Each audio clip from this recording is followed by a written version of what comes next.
Olá, pessoal, sejam bem-vindos a mais uma aula de física. Eu sou o professor J. Macedo e hoje iremos trabalhar a dilatação de outros materiais, né? Outras dilatações, como o caso dos líquidos. Nós já trabalhamos as dilatações dos sólidos, tá? Dilatação linear, a dilatação volumétrica, a dilatação superficial e hoje vamos falar de dilatação dos líquidos. A dilatação dos líquidos, ela é uma dilatação volumétrica, né? Porque o líquido ele ocupa o espaço do recipiente, ou seja, um volume.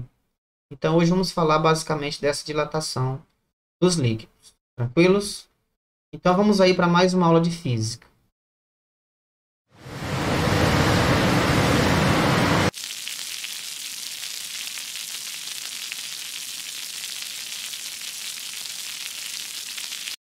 Ok, então vamos falar aqui dessas dilatações térmicas na página 28, essas outras, né, relacionadas ao líquido. É bem tranquila essa dilatação, tá? Porque nós já falamos muito sobre isso. E essa dilatação do líquido, o que nós temos que observar é o seguinte: quando a gente aquece um sistema, um recipiente, seja ele de vidro ou qualquer outro material, nós temos que considerar duas coisas. Primeiro, que o recipiente ele vai dilatar e o líquido também dilata. Os dois dilatam ao mesmo tempo. Então, você tem aqui um recipiente, como eu estou mostrando aqui na imagem, nós temos aqui o calor, né, uma energia térmica sendo fornecida a esse sistema. Então, o recipiente ele vai dilatando, mas o líquido, geralmente, ele dilata mais do que os recipientes. Ele tem uma dilatação um pouco maior. De modo que essa dilatação, quando ocorrer, talvez em grande intensidade, é possível que esse líquido comece a transbordar. Ou seja, ele vai extravasar, derramar. Esse líquido derramado não quer dizer que somente ele seja a dilatação do líquido. Não, porque como o recipiente também dilatou, parte desse líquido que dilatou preencheu esse espaço do recipiente, porque o recipiente ficou maior, certo? Agora, essa parte que derrama, que transborda, aí nós chamamos de dilatação aparente, certo? Porque aparentemente parece que só seria essa dilatação do líquido, essa parte que derramou, mas não é, porque o próprio recipiente ele também aumenta de tamanho, ele fica maior. Então, se ele fica maior, ele vai comportar esse líquido, certo? Uma parte desse líquido que dilatou. Então, a dilatação real, ela vai ser sempre igual à dilatação, desculpa, a dilatação aparente, ela vai ser sempre igual à dilatação real menos a dilatação do recipiente. Tá? A gente vai já trabalhar essa ideia. Que seja observado isso nessa dilatação. Tranquilos? Entender que o recipiente, ele também se dilata nesse processo, certo? E o líquido também, só que o líquido um pouco mais do que o recipiente. Portanto, o próprio recipiente dilatado, ele vai comportar uma parte desse líquido dilatado e a outra parte vai transbordar, dependendo aí da situação. Tá bom? Então, na literatura, nós temos o seguinte: os líquidos também sofrem dilatação, que em geral é maior que a dos recipientes onde estão contidos. Tá? Por isso, essa palavra aparente e essa palavra real. Assim, o que acontece quando o recipiente cheio de um líquido sofre aquecimento? O que acontece é ele vai extravasar, ele vai derramar, certo? Porque se o líquido dilata mais do que o recipiente, a tendência é ele derramar. Embora o recipiente também dilate, aumente de tamanho, mas ele não vai comportar todo esse líquido porque a velocidade da dilatação do líquido é bem maior. Então, a dilatação volumétrica do líquido precisa ser comparada com a do recipiente que eu encerro, certo? Então, nós vamos trabalhar essas duas dilatações, tanto a do líquido como a do recipiente que eu contenho. Aí vai depender do material, se é de vidro, se é de alumínio, se é de bronze, dependendo do material. A diferença entre as duas dilatações será chamada de dilatação aparente do líquido. Então, essa dilatação aparente do líquido, a gente pode escrever da seguinte forma: a dilatação aparente do líquido ela é igual à dilatação real do líquido menos a dilatação do recipiente. Eu posso também escrever assim, ó, como é uma dilatação volumétrica, vou chamar aqui de aparente, ela é igual à variação volumétrica, né? Que é a variação volumétrica, a dilatação volumétrica real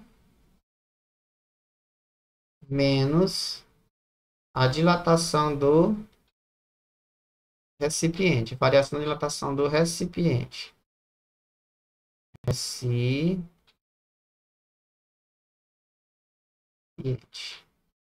Beleza? Então, essa é a análise para o líquido. Essa dilatação aparente, lembrando que é aquela dilatação que geralmente transborda numa situação em que o líquido ele está dilatando dentro de um determinado recipiente. Então, essa parte que derrama é a aparente.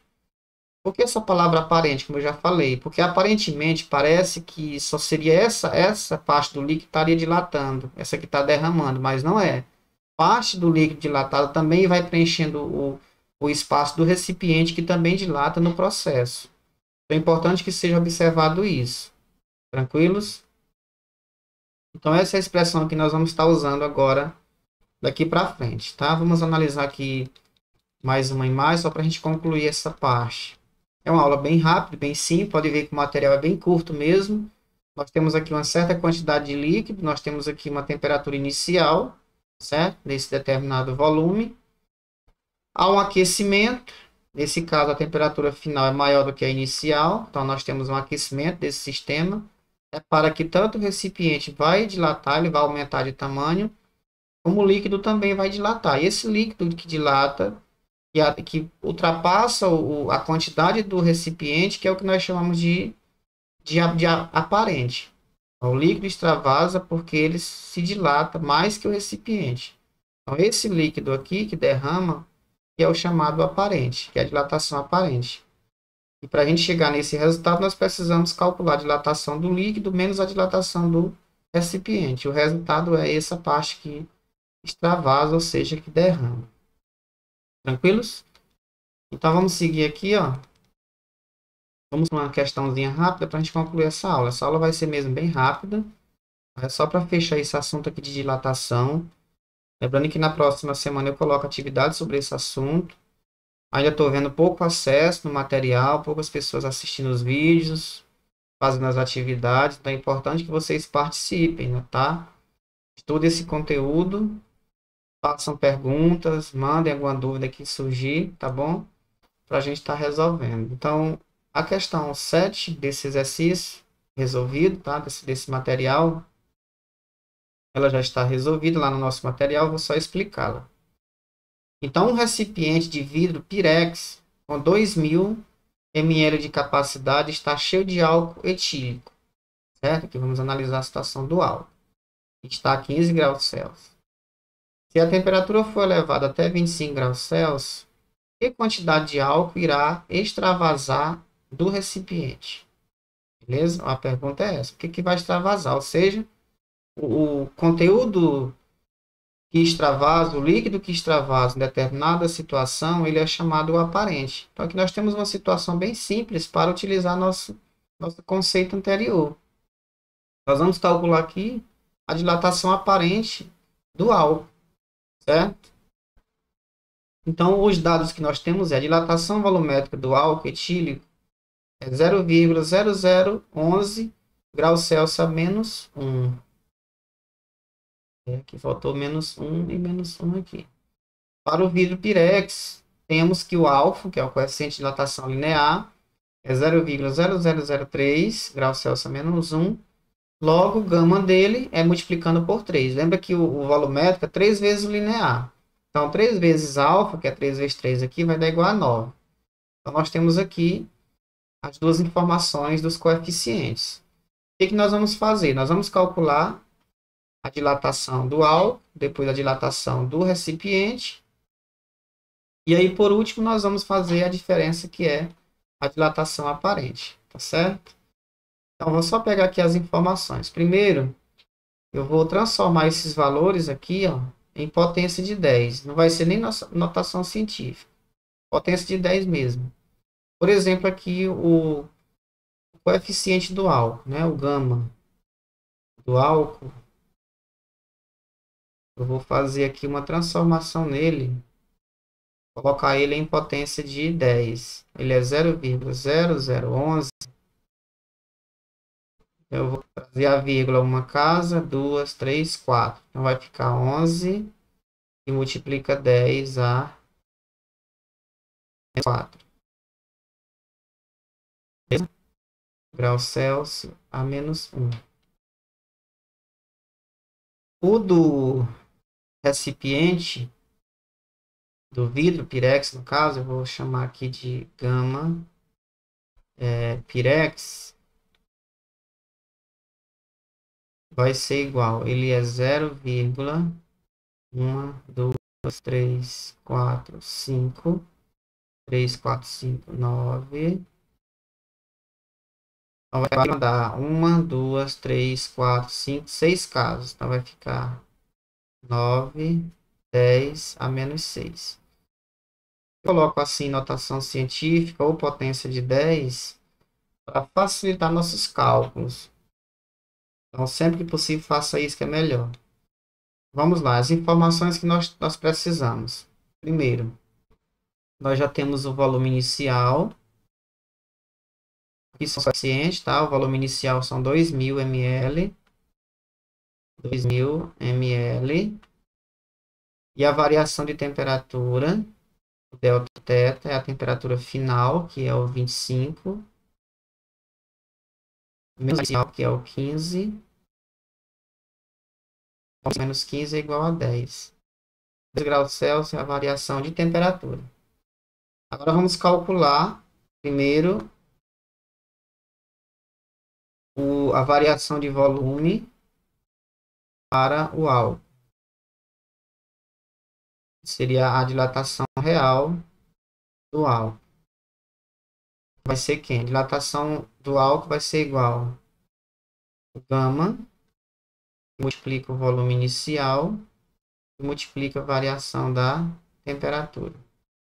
Lembrando que esse aqui é a representação do álcool. Esse aqui é o do álcool, tá? Vou botar aqui álcool, só para a gente lembrar. Então, essa dilatação vai ser igual a dilatação volumétrica do álcool vai ser igual. O coeficiente do álcool é 11, 10 a menos 4. Opa. Apago aqui. 11. Multiplica 10 a menos 4. E multiplica o volume inicial. Esse volume inicial, 2.000, vou colocar também em potência. Vai ficar 2. E multiplica 10 ao quadrado. Ao cubo. ml. Então fica 2. E multiplica 10 ao cubo. E multiplica a temperatura, que corresponde a 10. Então fica bem simples aqui a continha. Eu vou fazer aqui na frente para ganhar espaço. Então o que a gente vai multiplicar apenas? 11 vezes 2, que é igual a 22. E multiplica. Aqui na verdade vai dar só 22 porque ó, as potências são 10 a menos 4 vezes 10 ao cubo vezes 10. Multiplicação de potência, mesma base. Você vai pegar a base que é 10 e vai somar os expoentes. Então, eu tenho menos 4 mais 3 vai dar menos 1. Menos 1 mais 1, 0. Então, só vai dar 22 ml. Beleza? Pode verificar as continhas que vai dar certinho. Agora, vamos calcular a variação de volume para o recipiente. O recipiente ele é de Pirex. E vai ser o gama do Pirex multiplica o volume inicial e multiplica a variação da temperatura. Então, variação de volume para o Pirex vai ser o coeficiente do Pirex 9, 10 a menos 6. 9, 10 a menos 6. Multiplica o volume inicial, que é 2, 10 ao cubo, 2, 10 ao cubo. E multiplica 10, que é a variação da temperatura. A gente vai aplicar aqui 9 vezes 2, 18. 18. Vamos conservar a potência de base 10. Vamos somar os expoentes. Menos 3, menos 6, mais 3 fica menos 3. Menos 3 mais 1 fica menos 2. 10 a menos 2. O menos 2 está mandando a vírgula voltar duas casas. Vai ficar 0,18 ml. Prontinho? Temos aí as duas dilatações. A do álcool, que é o real do líquido. E a dilatação do recipiente, que é o Pirex. Então, para dar a resposta ao nosso exercício, nós queremos a dilatação aparente. Lembra que a dilatação aparente ela é igual à dilatação volumétrica real, no caso aqui é o álcool, menos a dilatação do recipiente.